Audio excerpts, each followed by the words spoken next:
नमस्कार.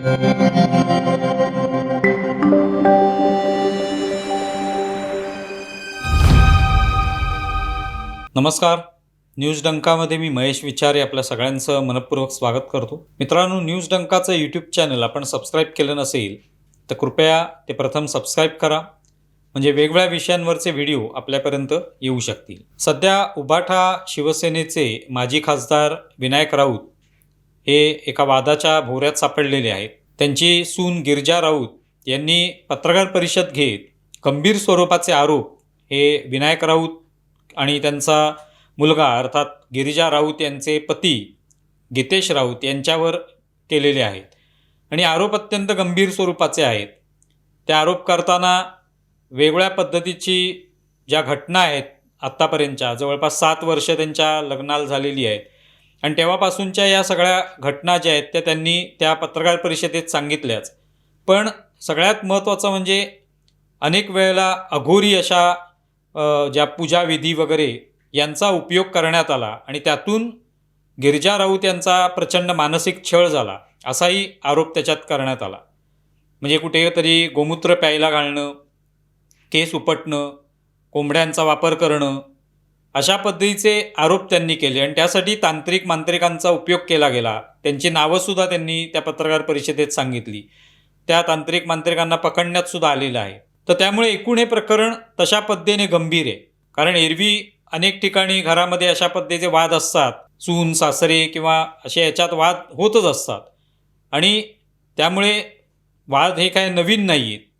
पण एखादा राजकीय व्यक्ती जेव्हा त्याच्यामध्ये सहभागी असतो किंवा त्याचा त्या ठिकाणी संबंध असतो त्यावेळेला स्वाभाविकच त्या प्रकरणाला जास्त हवा मिळते आणि मग वेगवेगळ्या पद्धतीच्या प्रतिक्रिया येऊ लागतात. तर त्या दृष्टीने विनायक राऊत यांच्या बाबतीत ही अशा पद्धतीचे गंभीर स्वरूपाचे आरोप गिरिजा राऊत यांनी केल्यामुळे स्वाभाविकच त्याची चर्चा होणारच. आता याच संदर्भामध्ये सुषमा अंधारे ज्या उभाटा गटाच्या प्रवक्त्या आहेत त्यांना विचारण्यात आलं तेव्हा त्यांनी या प्रकरणावर काही भाष्य केलेलं नाही.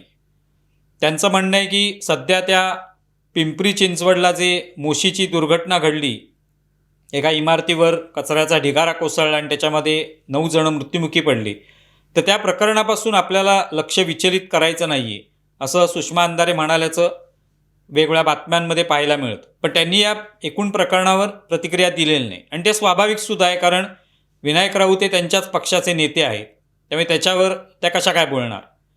पण सुषमा अंधारे यांचा एक पूर्वेतिहास पाहिला तर अनेक अशा प्रकरणांबद्दल त्यांनी सातत्याने पत्रकार परिषदा घेणं आणि त्या महिलांना किंवा मुलींना न्याय मिळवून देण्यासाठी प्रयत्न करणं हे केल्याचं दिसतं. पण त्याच्यामध्ये सुद्धा राजकीय अँगलच प्रत्येक वेळेला समोर आलेला आहे. जसं डॉक्टर संपदा मुंडे या डॉक्टर महिलेची आत्महत्या आणि त्याच्याशी रणजितसिंह निंबाळकर हे जे खासदार होते त्यांचा संबंध कसा जोडण्यात आला आणि त्यासाठी सुषमा अंधारे यांनी कशा वेगवेगळ्या पद्धतीच्या पत्रकार परिषदा घेतल्या, टीका केली, रणजितसिंह निंबाळकर यांना लक्ष करण्याचा प्रयत्न केला, हे आपण पाहिलेलं आहे.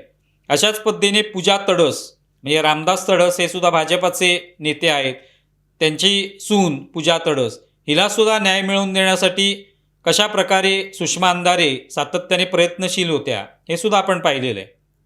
आणि त्याची आपल्याला काही पत्रकार परिषदा आठवत असतील की त्यावेळेला या ज्या पूजा तडस होत्या त्यांना हे सगळं सांगत असताना, म्हणजे जो काही त्यांच्यावर अन्याय झाला आहे ते सांगत असताना त्यांना रडू कोसळलं आणि अशा वेळेला सुषमा अंधारेंनी त्यांना मायेने जवळ घेतलं आणि त्यावेळेला म्हणाल्या होत्या की हे सगळं प्रकरण जे ते राजकारणाच्या पलीकडे आहे, बाईपणाच्या वेदना ज्या असतात त्या वेदना ज्या त्या मला कळतात आणि म्हणून मी हे प्रकरण जे ते घेतलेलं आहे, हाती घेतले, असं त्यांचं म्हणणं होतं. आणि त्यातून असं दिसून येतं की सुषमा अंधारे यांना या सगळ्या बाईपणाच्या वेदना ज्या आहेत त्या राजकारणाच्या पलीकडे कळतात. मग हे कळत असताना आत्ता या गिरिजा राऊत या प्रकरणामध्ये सुषमा अंधारे काहीच बोलताना दिसत नाही, त्यामुळे आश्चर्य वाटतं. मग असं सुद्धा म्हणता येईल की आत्ता त्या गिरिजा राऊत यांच्या पाठीशी तशाच खंबीरपणे उभ्या राहिल्या नाहीत जशा त्या पूजा तडस यांच्या पाठीशी उभ्या राहिल्या, किंवा ज्या पद्धतीने पूजा तडस यांना त्यांनी मायेने जवळ ओढलं होतं आणि त्यांना सावरण्याचा प्रयत्न केला होता, तसाच प्रयत्न त्यांनी गिरिजा राऊत यांच्या बाबतीत करायला हवा होता. पण तो केलेला नाही, कारण विनायक राऊत हे त्यांचे नेते आहेत. पण मग त्यावेळेला सुद्धा रामदास तडस हे भाजपाचे नेते आहेत किंवा रणजितसिंह निंबाळकर हे सुद्धा विरोधी पक्षातले नेते आहेत. त्यामुळे त्यांना टार्गेट करण्यासाठी मुलींना किंवा त्या महिलांना न्याय मिळवून देण्याचा प्रयत्न सुषमा अंधारे करत होत्या असं म्हणता येऊ शकतं. आणि अशा या सगळ्या प्रकरणामुळे काय होतं की खरोखरच त्या महिलेला न्याय मिळवून द्यायचा आहे की फक्त राजकारण करायचे असा संशय निश्चितपणे येतो. कारण जर खरोखरच न्याय मिळवून द्यायचा आहे, खरोखरच बाईपणाच्या वेदना आपण जाणतो असं जेव्हा एखादी महिला म्हणते, तेव्हा त्यावेळेला ती कोणत्याही महिलेबद्दल पुढे तिने यायला पाहिजे, तिला आधार दिला पाहिजे, सावरलं पाहिजे, तिला न्याय मिळवून देण्यासाठी प्रयत्न केले पाहिजे. पण तसं होताना दिसत नाही. नाहीतर एरवी सुषमा अंधारेंकडे इतक्या प्रकारची माहिती असते जी कदाचित पोलिसांकडे सुद्धा नसते. पोलीस ठाण्यामध्ये जातात ते आणि त्या ठिकाणी जाऊन सुषमा अंधारे त्यांच्याकडून भरपूर नोट्स लिहून घेतात, त्यांच्या प्रश्नांचा भडीमार करतात त्यांच्यावर. सुषमा अंधारेंकडे वेगवेगळ्या प्रकारचे फोटोग्राफ्स त्या प्रकरणाबद्दलचे असतात, वेगवेगळ्या प्रकारचे पत्र असतात, सह्या, त्या आत्महत्येची चिठ्ठी वगैरे यावर प्रचंड त्यांचा अभ्यास झालेला असतो आणि त्यामुळे सातत्याने पत्रकार परिषदांमध्ये ते ही सगळी माहिती देत असतात. मग अशा परिस्थितीत आता गिरिजा राऊत यांचं प्रकरणही तसंच गंभीर वाटते. जे आरोप त्यांनी केलेले आहेत ते गंभीर स्वरूपाचे आहेत. मग अशा वेळेला त्यांना सुद्धा मायेने जवळ घेणं आवश्यक होतं सुषमा अंधारेंनी, पण तसं काय झालेलं दिसत नाही. त्यामुळे हा एक प्रकारचा केवळ एक राजकीय स्टंट असतो असंच त्या ठिकाणी दिसून येतं. जेव्हा समोर भाजपाचा नेता असेल तेव्हा आपण अशा पद्धतीचे आरोप करायचे, जेव्हा आपल्याच पक्षाचा नेता असेल तेव्हा बाईपणाच्या वेदना विसरून जायच्या, असंच कुठेतरी इथे दिसून येतं. आणि विशेष म्हणजे सातत्याने अनेक स्तरावर आपण पाहतो की मीडियामध्ये असेल किंवा अनेक लोक राजकीय पक्षांचे असतील, अनेक विचारवंत लेखक असतील, हे महाराष्ट्र कसा पुरोगामी आहे हे घसा फोडून ओरडत असतात. आणि त्यांना ज्याला विरोध करायचा आहे त्या बाबतीत जर कुठे असं काही संधी मिळाली तर ते लगेच महाराष्ट्र कसा पुरोगामी हे सांगायला सुरुवात करतात.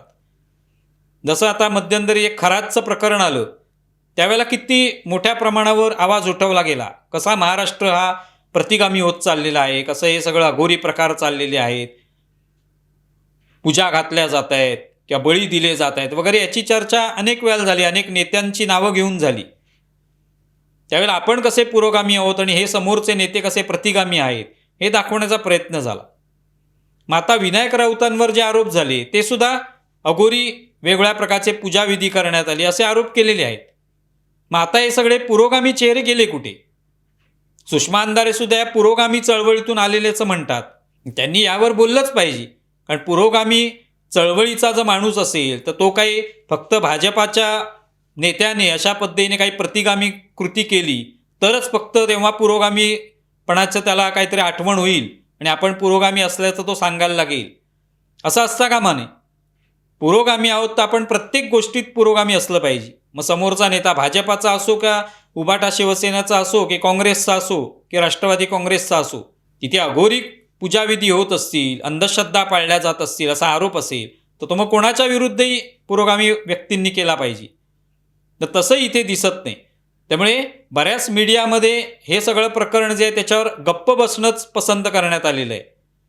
इथेच जर समजा भाजपाचा एखादा नेता असता आणि त्याच्या कुटुंबामध्ये काहीतरी असं घडलेलं असतं आणि अघोरी कृती केल्याचं किंवा पूजाविधी केल्याचा आरोप झाला असता तर केवढं या ठिकाणी वादळ निर्माण झालं असतं महाराष्ट्रामध्ये.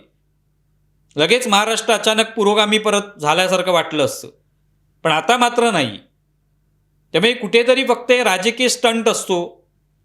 आपले त्या ठिकाणी हेवे दावे जे आहेत ते पूर्ण करण्यासाठी, आपले हिशेब पूर्ण करण्यासाठी अशा पद्धतीने महिलांना जे आपण न्याय मिळवून देणार असं दाखवलं जातं. प्रत्यक्षात टार्गेट हा राजकीय पक्षातला नेता असतो, त्याला टार्गेट करायचं असतं आणि त्यासाठी या मुलींवर, महिलांवर झालेला अन्यायाचा फक्त एक वापर केला जातो असंच वाटतं. त्यामुळे सुषमा अंधारे आता या गप्प बसलेल्या आहेत. त्याचं कारण तेच आहे की समोरचा व्यक्ती जो आहे तो त्यांच्याच पक्षाचा नेता आहे. तिथे भाजपाचा नेता असता तर कदाचित त्यांना पुन्हा बाईपणाच्या वेदना जाणवल्या असतात. तुम्हाला विषय कसा वाटला आहे जरूर कळवा. आमचा व्हिडिओ जास्तीत जास्त लाईक करा, शेअर करा आणि आमचं यूट्यूब चॅनल सबस्क्राईब करा. धन्यवाद.